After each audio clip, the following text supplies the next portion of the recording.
2,000 years ago from some men that claim that he rose from the dead. It's about as valid as a children's storybook about elephants that can fly. Why do you base, your belief on scripture? When this smug atheist tried to mock Jesus by comparing the Bible to fairy tales, Cliff didn't hesitate and gave him the brutal truth he couldn't swallow. Sir, do you believe Alexander the Great existed? Yes. Did you ever see him? No. Did you ever talk to him? I don't disbelieve Jesus' existence. I disbelieve, acts that are attributed to Jesus. Well, Alexander the Great lived about 323 BC. The first writings that we have about Alexander the Great are by Plutarch, 400 years after Alexander the Great's life. No reputable historian denies that Alexander the Great really lived, even though the first writing about him is 400 years after the fact. Now, the Gospels of Matthew, Mark, Luke, and John are all written in the first century, 20 to 60 years after Christ lived, taught, died, and rose from the dead. Those Gospels, if you read them, they're not children's stories. The literary style is not fairy tale, it's historical narrative. That's right.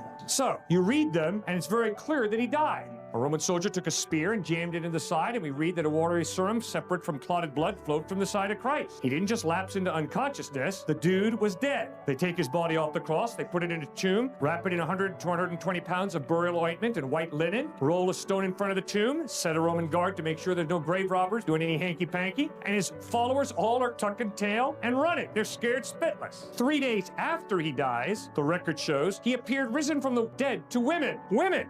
Sexism is bad today. It was even worse back then. If you wanted to foist a fable on society that a dead Christ had risen from the dead, you wouldn't put a woman as your first eyewitness. That was not the way to gain credibility in that highly sexist, chauvinistic society. But that's who Christ first appeared risen from the dead to. Then he went looking for Peter, the dude who denied him 3 times. No way. And he appeared to Peter. Peter was willing to die, not for a belief. He died for what he claimed to have seen, the dead Christ risen from the dead. Hundreds of people who saw Christ died at the hands of the Romans, claiming, we saw Jesus risen from the dead, he is Lord, and they died for it. Sounds like lunacy to me. Good, you're right. Maybe they're all a pack of lunatics. Now, read the Sermon on the Mount. But there is an explanation. If you can read the Sermon on the Mount and conclude that Jesus was a lunatic, you need to listen to Harvard professor Robert Coles, a psychology professor, who pointed out very clearly, the ethical teachings of the past 2,000 years are simply footnotes to the Sermon on the Mount. That Sermon on the Mount was not spoken by a lunatic, that's for sure. It is so profound ethically, psychologically, it's incredible.